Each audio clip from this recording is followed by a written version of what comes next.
Pwede po, te, paayos po. Pambili lang din ng tubig, te.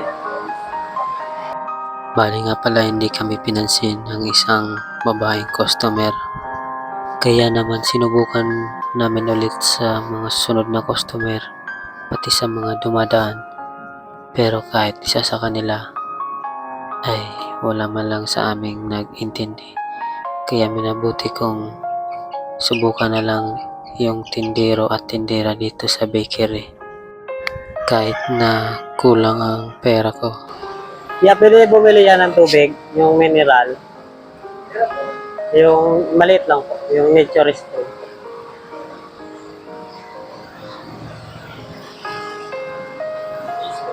Yeah. Kasi kulang tong pera ko, ya. Okay lang, ya. Ang kainan ko lang dito, ya, sa ano ko, ya. Na 2 peso lang kasi ito, ya. Nalaglag kasi yung wallet ko. Okay lang po. Kulang po ako ng 8 pesos po. Okay lang po, madam. Salamat po. Nalaglag kasi yung wallet ko. Yung tira ko lang na 2 peso yung natira po. Bali nga pala sinabi nila na kunti lang naman yan na ikakaltas sa sahod nila. Salamat kuya. Sumunak ng tinapay na. Gutom ka na? Ha? Sinubukan ko rin nga palang humingi ng tinapay para Yeah. sa aking anak. Ate, pwede mo maipahingi kahit isang tinapay lang po. Pakain ko lang sa anak ko. Kahit isang piraso lang po. Okay lang po.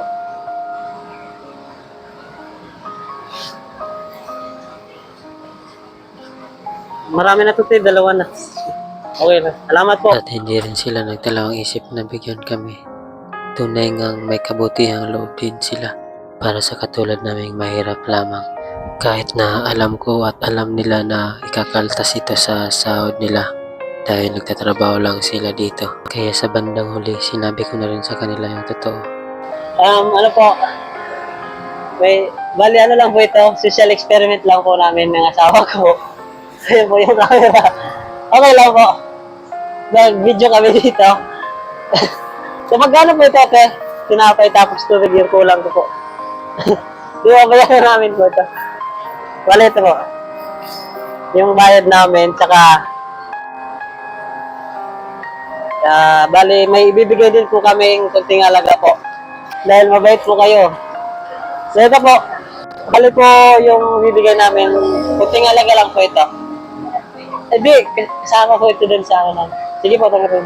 Bali nga pala hindi ko na sila inabala ng matagal dahil marami pa ang mga bumibili. Salamat po.